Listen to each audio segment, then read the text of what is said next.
اعلان نبوت کیا تو اس سے پہلے جو تاریخ کا ایک حصہ رہا ہے اور اس سے پہلے جو دنیا کا پورے عالم انسانیت جس کا شکار تھی کہ بادشاہت تھی، ملوکیت تھی، ڈکٹیٹرشپ تھی، اور بادشاہ پسند نہیں کرتا تھا کہ کسی سے بھی کوئی بات کرے، وہ جو فیصلہ کرتا تھا اسے منوان قبول کرنا پڑتا تھا، جس سے اقوام کو نقصان اٹھانا پڑتا تھا، اس کی رعونیت اور فرعونیت اور بڑھتی چلی جاتی تھی۔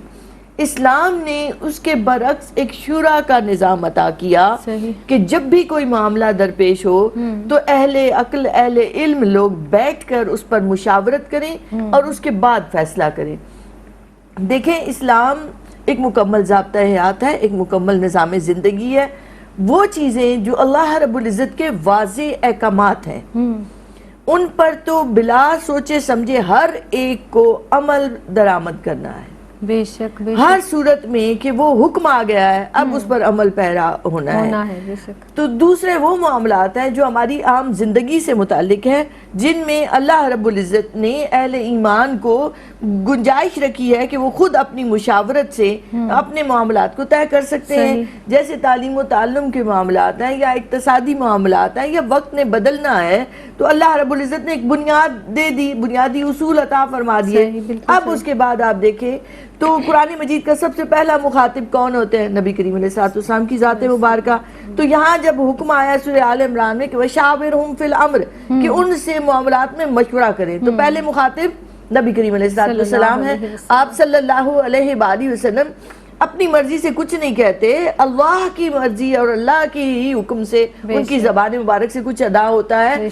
تو وہ محتاج نہیں تھے، انہیں ضرورت نہیں تھی صحابہ سے مشورہ کرنے کی، مگر کیا ہے کہ اس مشاورت کی اہمیت بتانا مقصود تھا امت کو، اور صحابہ کرام کو قدر و منزلت دینا مقصود تھا۔ تو اس کی تشریح میں امام ابو عبداللہ لکھتے ہیں کہ دیکھیں اللہ نے حکم دے دیا، نبی کریم علیہ السلام، اس کے بعد صحابہ اور اس کے بعد خلفاء اور حکام حضرات جو ہوتے ہیں کہ وہ دینی معاملات میں علماء سے مشورہ کریں، جنگ کے معاملات میں قائدین لشکر سے مشورہ کریں، سماجی بہبود کے کاموں میں قبائل جو سردار ہیں قبائل کے ان سے مشورہ کریں، یعنی جس طرح کا معاملہ ہو، اقتصادی معاملات ہیں تو ماہرین معاشیات سے رجوع کریں۔ تو ضروری کر دیا اللہ نے اس حکم کے ذریعے کہ ایڈمنسٹریشنز کے لیے ضروری ہے کہ مجلس شورا بنی ہوئی ہو، اور جس معاملے پر بحث مقصود ہو اسی کہ جو ماہرین ہیں وہ اس پر بات کریں، اور اس کی عملی بھی صورت ہمیں نظر آئی۔ دوسری جو تھی کہ امرہم شورا بینہم کہ آپس میں معاملات فیصل مشورے سے طے کرتے ہیں۔ یہاں ایک اوپن دے دیا کہ مومنین کی صفات ہے، ان کی عائلی زندگی کے معاملات ہوں، ان کی تجارت کے معاملات ہوں، ان کے کاروبار کے معاملات ہوں، یا ان کی معاشی سماجی کوئی بھی مسئلہ کہیں بھی درپیش آتا ہے، تو مومنین کی یہ صفت ہے کہ وہ خود ہی فیصلہ نہیں کر دیتے، خود رائے نہیں قائم کرتے، بلکہ وہ اپنے ارد گرد کے لوگوں سے مشاورت کرتے ہیں، جس سے ایک بہتر فیصلہ ہو پاتا ہے، جس سے انہیں بھی ذاتی طور پر بھی فائدہ پہنچتا ہے اور ملک و قوم کو بھی فائدہ پہنچتا ہے۔ بلا شبہ، بے شک، سبحان اللہ۔ آپ ارشاد فرما دیجئے سعدیہ کہ جو باہمی مشاورت ہے یا مشورے کے حوالے سے رسول خدا احمد مجتبیٰ محمد مصطفیٰ صلی اللہ علیہ وآلہ وسلم کے کیا ارشادات ملتے ہیں؟ فرمائیے گا۔ اعوذ باللہ من الشیطان الرجیم، بسم اللہ الرحمن الرحیم، الصلاۃ والسلام علیک یا رسول اللہ وعلی آلک وصحابک یا حبیب اللہ۔ دیکھیں انسان زندگی کے بیشتر امور میں ایسی جگہ پھنس جاتا ہے کہ اسے نکلنے کا راستہ نہیں ملتا، یا کسی ایسے کام کا انتخاب کرتا ہے جس میں وہ یہ پریشان ہوتا ہے کہ اس کو کرنے میں خیر و بھلائی ہے بھی یا نہیں۔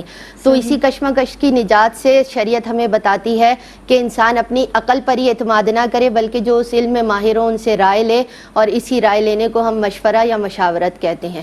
آقا علیہ الصلوۃ والسلام نے فرمایا کہ جو شخص مشورہ کرے وہ نامراد نہیں رہتا، اور جو نہ کرے اسے کوئی بھلائی نصیب نہیں ہوتی۔ اور پھر یہ بھی فرمایا آقا علیہ الصلوۃ والسلام نے کہ مشورہ عقل مند سے کرو تاکہ تمہیں بھلائی نصیب ہو، اور اگر تم اس کی مخالفت کرو گے تو تم شرمندہ ہو جاؤ گے۔ اور پھر یہ بھی فرمایا آقا علیہ الصلوۃ والسلام نے کہ استخارہ کرنے والا ناکام نہیں رہتا، اور جو مشورہ کرے وہ کبھی ناکام نہیں ہوتا یا نامراد نہیں لوٹتا۔ اور پھر آپ یہ دیکھیے کہ آقا علیہ الصلوۃ والسلام نے یہ بھی فرمایا کہ جس شخص سے مشورہ کر رہے ہو وہ شخص، تمہارا مشورہ دینے والا جو شخص ہے وہ امانت دار ہے، ہے, لہٰذا اسے اس امانت کی پوری پیروی یعنی پورے کا پورا حق ادا کرنا چاہیے کہ وہ کسی اور سے اس کی کوئی بات شیئر نہ کرے. اور پھر یہ دیکھیے حضرت ابو ہریرہ رضی اللہ تعالیٰ عنہ بیان کرتے ہیں کہ آقا علیہ الصلوۃ والسلام سے زیادہ میں نے کسی کو اپنے اصحاب سے مشورہ کرتے ہوئے نہیں دیکھا. اور حضرت عائشہ نے بھی یہی فرمایا کہ میں نے لوگوں میں آقا علیہ الصلوۃ والسلام سے بڑھ کے کسی کو نہیں پایا.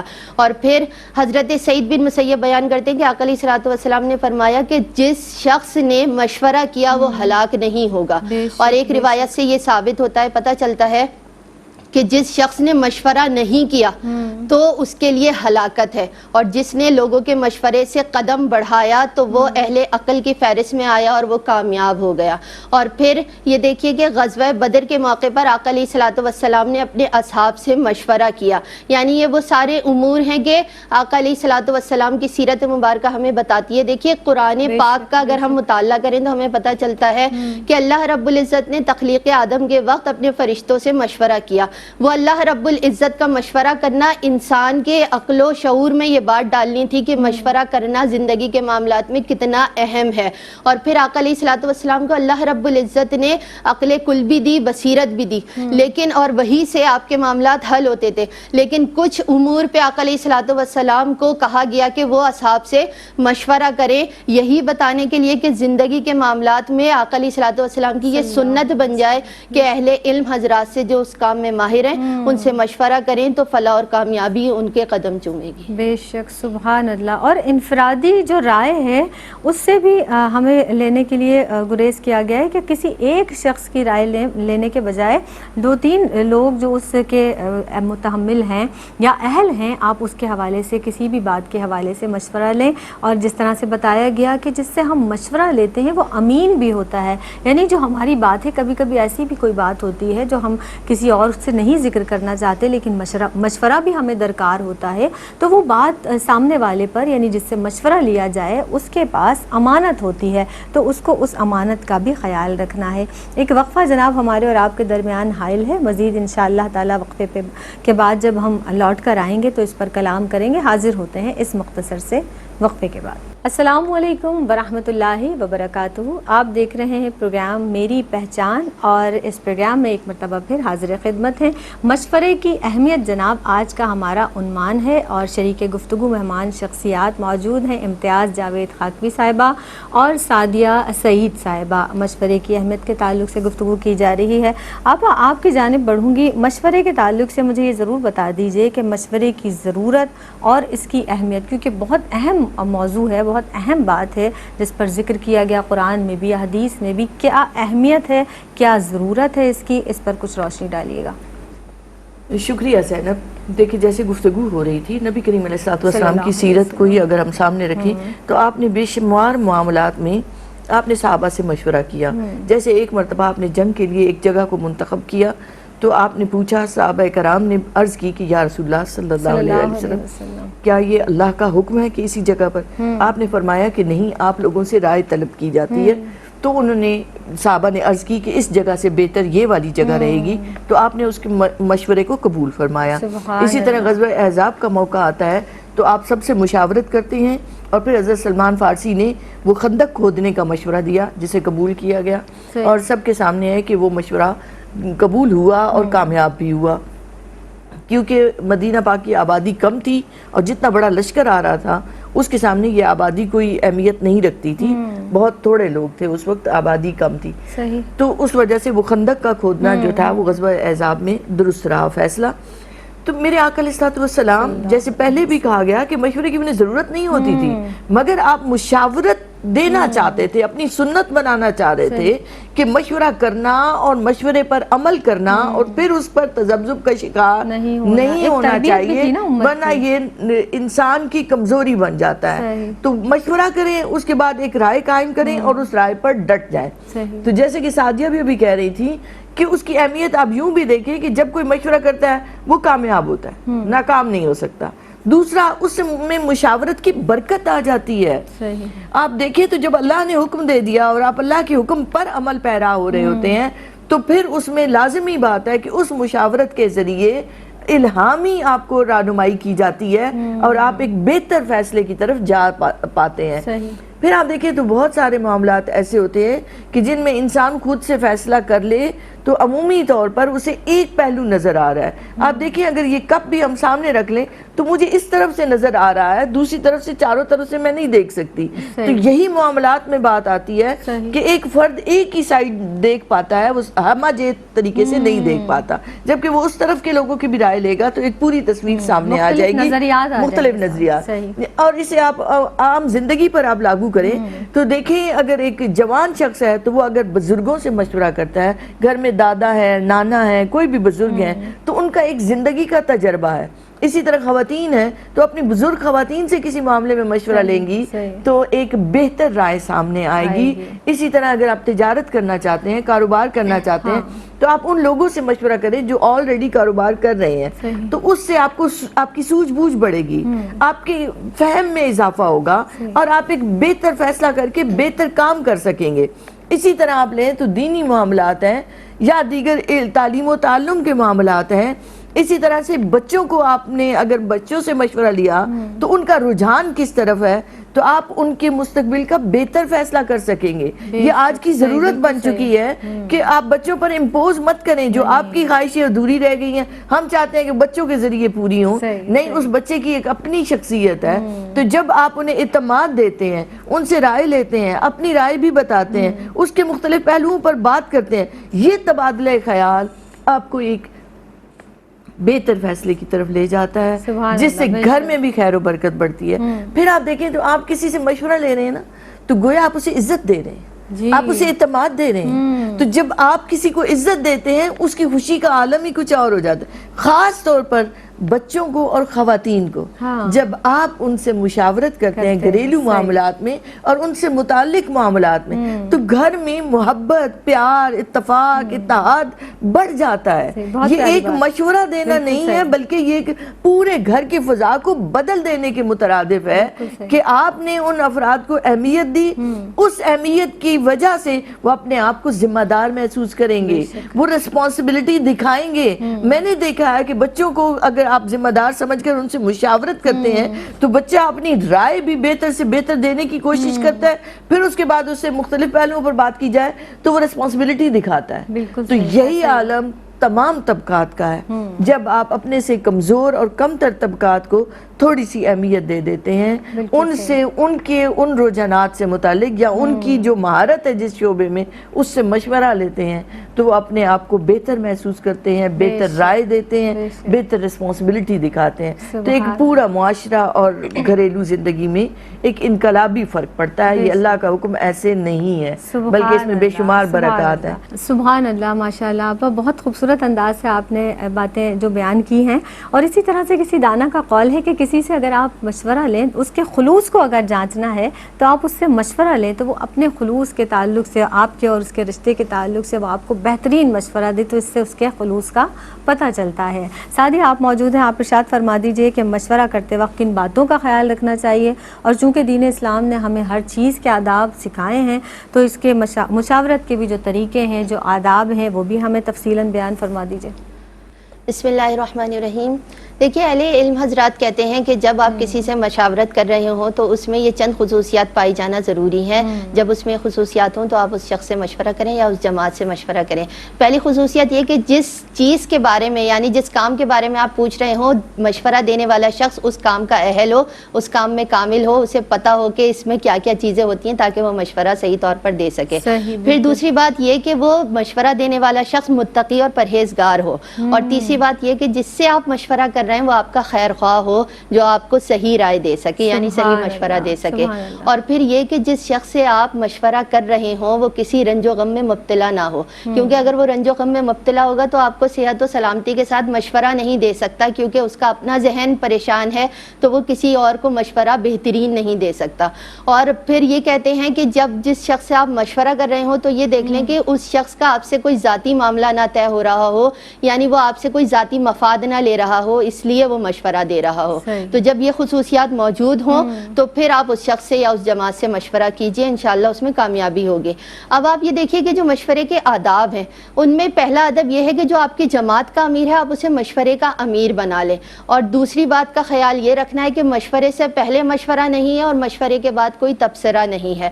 جب آپ نے مشورہ کر لیا، اور بات ساری یہ ہے کہ جب کوئی شخص کسی کام کا مشورہ کر کے کسی طرف قدم اٹھاتا ہے تو جب قدم اٹھا لیا بے شک اس میں ناکامی اسے حاصل ہوئی، لیکن وہ اس بات کو یہاں یہ نہیں کہہ سکتا کہ میری اپنی رائے اہم تھی، میں اگر اپنی رائے پہ چلتا تو کامیاب ہو جاتا، کیونکہ جماعت پر برکت ہے، جماعت میں خیر و برکت ہے. اللہ رب العزت نے جب حکم دے دیا مشورہ کرنے کا، آقا علیہ الصلوۃ والسلام نے مشورہ کیا تو یقیناً اس کے اچھے نتائج اللہ رب العزت نے آگے رکھے ہوئے ہوں گے. اور پھر جب مشورہ کر رہے ہوں تو کوئی فضول گوئی یا لا یعنی بات نہ کی جائے، اور شور شرابے کی جگہ پر یا بازار میں کھڑے ہو کر مشورہ نہیں لیا جاتا. نہ مشورہ کرنے والا مشورہ کرے نہ دینے والا دے. کوئی مناسب جگہ مختص کر لیں جہاں بیٹھ کر آپ لوگ مشورہ کریں، اور مشورے سے جو بھی رائے طے ہو اس کو کرنا چاہیے، اس کو انجام دینا چاہیے. اب جب جو شخص مشورہ کر رہا ہے اسے ان باتوں کا خیال رکھتے ہوئے مشورہ کرتے ہوئے آگے بڑھنا چاہیے، کیونکہ اگر ہم مشورہ نہیں کرتے، اور پھر ایک بہت اہم بات یہاں پر یہ ہے کہ جب کوئی شخص اگر مشورہ خود کسی سے نہیں کرتا، یعنی کسی چیز کا نہیں پوچھتا. اب آپ یہ دیکھیے کہ جیسے صحت کے معاملات آئیں تو ہم کسی غیر شخص سے اس کے مشاورت نہیں کر سکتے. ایک ڈاکٹرز کا پینل ہوتا ہے جس سے ہم مشورہ کرتے ہیں، کیونکہ ہمیں پتہ ہوتا ہے صحت کے معاملات ان کو پتہ ہے، یہ ڈاکٹر ہیں تو یہ صحیح طور پر ہمیں بتا سکتے. پھر کوئی تجارت کرنے والا ہو تو وہ تاجر سے ہی مشورہ کرتا ہے. اسی طرح گھر میں بھی اگر آپ کو مشورہ کرنا ہے کسی ایسے شخص سے تو ایسے شخص سے کریں جو آپ کا خیر خواہ ہو، جسے آپ کے گھر کے سارے معاملات کا پتہ ہو. اسی طرح آپ کو جب دینی معاملات میں کوئی مسئلہ ہو تو اہل علم حضرات سے آپ اس پر ڈسکس کریں، کسی اور شخص سے نہیں. جیسے میں ایک مثال دوں، کوئی بھی سنار ہو جسے سونا لینے جانا ہو تو وہ سنار کے پاس ہی جائے گا. اگر وہ لوہے والے کے پاس یا کمار کے پاس پہنچ گیا تو وہ اس کو صحیح مشورہ تو نہیں دے گا. بالکل اسی طرح اگر آپ کا دینی کوئی معاملہ ہے تو اہل علم حضرات جو علم میں ماہر ہیں، جو دین کے عالم ہیں، وہی لوگ بتا سکتے ہیں. اسی طرح یہ آداب میں چیزیں شامل ہیں کہ جب تک آپ ان چیزوں پر عمل نہیں کریں گے صحیح راہ پر نہیں پہنچ سکتے، کیونکہ حضرت علی نے بھی فرمایا مشورہ عین ہدایت ہے. تو جو شخص صرف اپنی عقل پر ہی اکتفا کر لیتا ہے وہ ہلاک ہو جاتا ہے، وہ مشکلات سے خطرات سے دوچار ہوتا ہے. اس لیے کوشش کیجئے کہ جب بھی آپ کسی بھی کام کے لیے قدم بڑھائیں تو اس کام کے ماہر شخص سے آپ مشورہ کر لیں تو اللہ رب العزت آپ کو کامیابی دے گا. سبحان اللہ. یعنی آپ دیکھیے کہ کس قدر پیارا دین ہے یہ دین اسلام، دین فطرت. اللہ رب العزت کے ہر حکم میں مصلحت ہے اور یقیناً حکمت بھی ہے. نبی کریم صلی اللہ علیہ وسلم نے جو ہمیں مشاورت کا حکم دیا ہے، مشورہ کرنے کا حکم دیا ہے، اس میں برکت بھی ہے اور آداب سکھائے. اس پیارے سے دین نے ہمیں ہر کام کے ہر بات کے آداب سکھائے ہیں، کرنے کا طریقہ سلیقہ قرینہ بتایا ہے. تو کس قدر خوبصورت دین ہے یہ ہمارا دین اسلام. شکر ہے اس پاک پروردگار عالم کا کہ ہمیں دین اسلام عطا فرمایا اور ہم اس کے ماننے والے ہیں یقینی طور پر. بس ایک بات اور بھی ہے جناب کہ بن مانگے مشورہ بھی نہ دیں تاکہ آپ کی بات ضائع نہ ہو. آپ کا ایسا اکرام جو کرے، جو آپ سے مشورہ طلب کرے تو مشورہ آپ دیجئے. ایک وقفے پر جناب جانا ہے، حاضر ہوتے ہیں اس مختصر سے وقفے کے بعد. السلام علیکم ورحمۃ اللہ وبرکاتہ. میری پہچان میں ایک مرتبہ پھر آپ سب کا خیر مقدم ہے. آج جناب جس عنوان پر گفتگو کی جا رہی ہے وہ ہے مشورے کی اہمیت، اور اسی تعلق سے ماشاءاللہ سیر حاصل گفتگو دونوں مہمان شخصیات کی جانب سے کی جا رہی ہے. سب سے پہلے نشست پر تشریف فرما ہے محترمہ امتیاز جاوید خاکوی صاحبہ اور ان کے ساتھ تشریف رکھتی ہیں سعدیہ سعید صاحبہ. امتیاز آپا، اب یہ بتا دیجئے، ہم نے آداب بھی سیکھ لیے، طریقہ بھی سیکھ لیا، ہماری سعدیہ بہن نے بہت پیارے انداز سے ارشاد فرمایا کہ کن کن باتوں کا خیال بھی رکھنا ہے مشورہ دیتے وقت بھی اور مشورہ لیتے وقت بھی. مشورے کے مقاصد کو آپ کیسے دیکھتی ہیں آپا؟ شکریہ زینب. دیکھیں الٹیمیٹ گول جو ایک مقصد ہوتا ہے زندگی کا، بندگی کا، وہ اللہ کی رضا اور خوشنودی ہے. تو یہ کسی بھی لمحے ہماری نظروں سے اوجھل نہیں ہونا چاہیے کہ ہم اپنی منزل مراد، اپنی منزل مقصود کو پا سکیں. اب آپ دیکھیں تو مشاورت میں دو فریق ہوتے ہیں، ایک مشورہ لینے والا اور ایک مشورہ دینے والا. تو جب آپ کی منزل اور آپ کا مقصود وہ خدائے رب ذوالجلال ہے، اس کی رضا ہے، تو اس کا حکم آ گیا ہے. تو گویا جب آپ مشورہ لے رہے ہیں تو آپ اس کے حکم پر عمل پیرا ہو رہے ہیں. پھر آپ دیکھیں تو بہت سارے معاملات میں جیسے میاں بیوی ہیں، اب دونوں ایک دوسرے کے لیے امین بھی ہیں، دونوں ایک دوسرے کے ساتھ گھر کے محافظ بھی ہیں. اب آپ دیکھیں تو بہت سارے معاملات میں جب بیویاں مشورہ نہیں کرتی شوہروں سے اور خود ہی ڈیسیژن لے کر تو مال کو کہیں ضائع کر بیٹھتی ہیں، کہیں ناچاکیاں اور وہ بڑھ جاتی ہیں، عداوتیں بڑھ جاتی ہیں. تو انہیں چاہیے کہ وہ مشورہ کریں شوہر سے اور اس کی اچھی مشیر بنیں. پھر آپ دیکھیں تو نکاح کے معاملات آ جاتے ہیں تو اللہ کا حکم یہ ہے کہ بیٹی ہے یا بیٹا ہے ان سے آپ مشورہ کریں. تو جب بھی آپ کوئی ڈیسیژن لے رہے ہوں تو یہاں بھی آپ حکم الہی پر عمل کر رہے ہیں. آپ کا مقصود اس اللہ کی احکامات پر چلنا ہے، اللہ کی رضا کو حاصل کرنا ہے. تو جب آپ نے بیٹی اور بیٹے سے مشورہ کیا اور اس کے بعد نکاح کا فیصلہ کیا تو وہ فیصلہ دائمی ہوگا اور وہ بہتر اور دیر پا ثابت ہوگا. پھر آپ جب مشورہ لے رہے ہیں تو اپنے اندر فلیکسیبلٹی رکھیے. یہ نہیں کہ آپ نے ایک رائے بنا لی ہے، آپ فیصلہ کر چکے ہیں اور صرف جسٹ آپ ایک ان کو صرف ایک دکھاوے کے لیے آپ پوچھ رہے ہیں کہ ورنہ حقیقت میں مشاورت یہ ہے کہ آپ تبادلہ خیال کریں، ان کی بھی رائے لیں. پھر اگر وہ کوئی بہتر رائے دے رہے ہیں تو اپنی رائے کو چھوڑ دیجئے. اور تاریخ ہمیں یہی بتاتی ہے خلفائے راشدین کا، سیدنا حضرت عمر فاروق رضی اللہ عنہ حق مہر مقرر کرنا چاہتے ہیں، ایک خاتون اٹھ کر کہہ دیتی ہے تو آپ فیصلہ واپس لے لیتے ہیں. تو یہ ان کی شان ہے کہ وہ مجلس شورا میں ہر وقت بیٹھ کر بات کیا کرتے ہیں، سیاسی معاملات ہیں یا دیگر معاملات ہیں. تو یہ تو ہو گئی گھریلو سطح پر کہ میاں بیوی ہیں یا نکاح کے معاملات ہیں تو مشورہ کریں، اس لیے کہ مشورے کا اللہ نے حکم دیا ہے. اب آ جائے سیاسی معاملات تو قوم اور ریاست کو عمومی طور پر ایک اکیلا فرد فیصلہ کرتا ہے. اس کا علم محدود، اس کا تجربہ محدود، اس کی اہلیت محدود. جب اتنے سارے افراد مل جاتے ہیں تو ہر ایک کی اہلیت، ہر ایک کا ایک تجربہ کام آتا ہے جس سے بہتر فیصلہ ہو پاتا ہے. اور سیاست میں بہتر فیصلے قوم اور ملک کے لیے بہتر ہوتے ہیں. تو جب آپ کی سوچ میں اخلاص ہوتا ہے کہ میری قوم اور میرے معاشرے کو فائدہ پہنچے، ذاتی منفعت نہیں، ذاتی مفاد نہیں، تو مقصد یہ ذہن میں ہو کہ میں سب سے رائے لے لوں تاکہ ایک بہتر فیصلہ ہو سکے جو قوم اور ملک کے لیے اہم ہو. تو حکام اور خلفاء اور ایڈمنسٹریشن کے لیے یہ بہت ضروری ہے. اور علماء کرام کہتے ہیں کہ جو شخص مشورہ نہیں کرتا جو سیاسی حوالوں سے، تو اس کو معزول کر دینا واجب ہے اس قوم پر.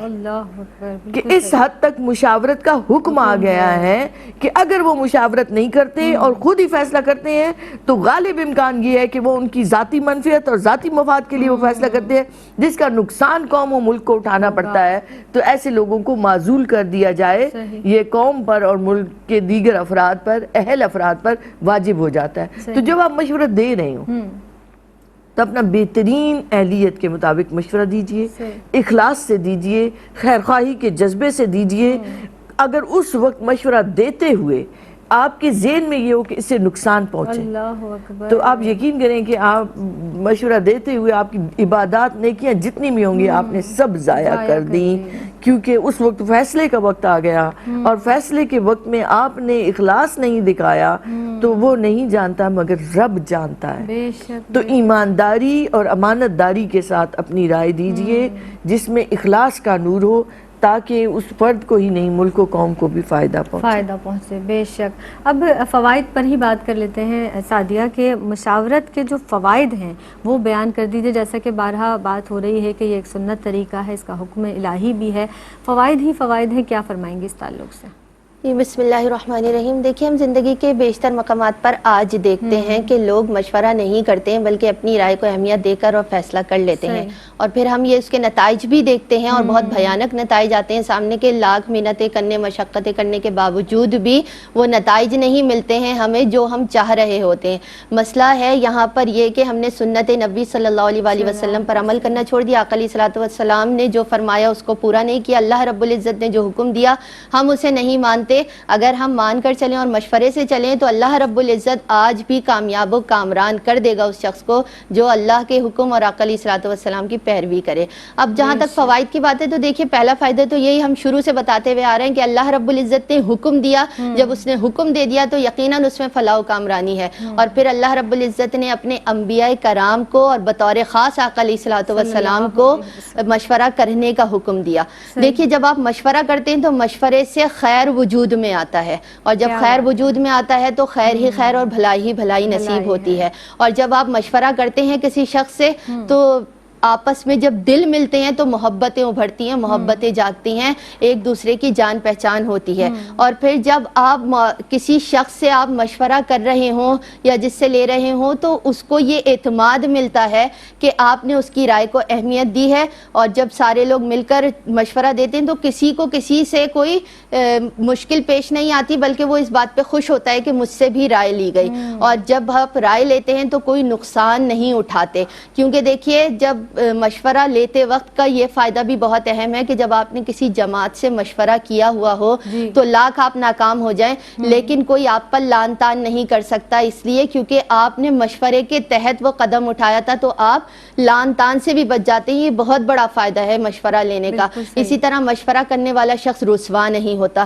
تو جب یہ ساری چیزیں آئیں اور پھر جب ایک شخص خود اکیلا ہو تو وہ صرف ایک شخص کی عقل کام کرتی ہے، لیکن جب بہت سارے لوگ مل جاتے ہیں تو وہ عقل کا ایک خزانہ بن جاتا ہے۔ جب سب اپنا مشورہ دیتے ہیں تو وہ سب کے مشورے کے بعد ایک بھلائی سامنے آتی ہے، خیر سامنے آتی ہے، وہیں سے ہی خیر پھیلتا ہے کہ آپ نے مشورہ کر کے اس قدم کو اٹھایا۔ تو اللہ رب العزت سے دعا ہے کہ یہ جتنے بھی فوائد ہیں ہم نے شروع سے اب تک بتایا، اور آقا علیہ الصلوۃ والسلام کی سیرت سے بھی پتہ چلا کہ اصل میں مشورہ ہے کیا۔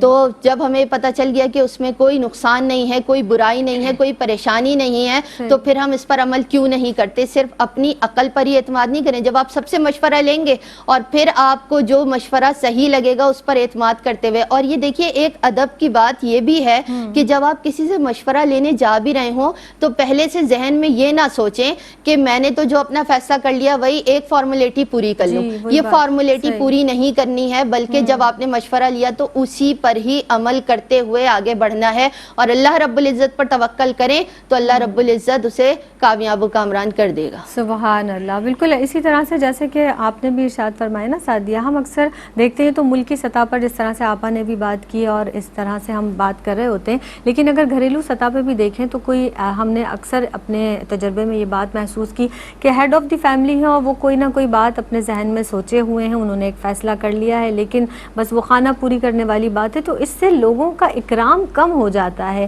لیکن آپ جب حقیقتاً کسی سے مشورہ لیتے ہیں تو اکرام میں اضافہ ہوتا ہے، محبتیں بڑھتی ہیں، ایک ہم آہنگی جو ایک فضا ہے محبت والی وہ پھیل جاتی ہے ہر طرف۔ تو یہ ضروری ہے بہت زیادہ، اور مختلف پہلو اجاگر ہوتے ہیں کسی بھی بات کے، یہ بھی بہت زیادہ ضروری ہے۔ آپ کوئی مشورہ دینا چاہیں گے، آپ کوئی پیغام دینا چاہیں گے، آخر میں کیا فرمائیں گے؟ زینب میں تاریخ کا مطالعہ کریں تو آپ دیکھیں خلفائے راشدین کا دور اسلام کی ایک عظمت اور شان کا ایک مظہر ہے، وہ دکھاتا ہے۔ تو اس میں باقاعدہ ایک مجلس شورا قائم تھی جس کا نام ہی مجلس شورا تھا۔ تو جب بھی کوئی معاملہ آتا تو حضرت عمر رضی اللہ عنہ، حضرت ابوبکر صدیق رضی اللہ عنہ فوراً بلوا لیتے۔ یہ آپ کی مجلس شورا تھی جس میں سارے جلیل القدر صحابہ بیٹھتے، اس بات کو ڈسکس کرتے اور اس پر فیصلہ کرتے۔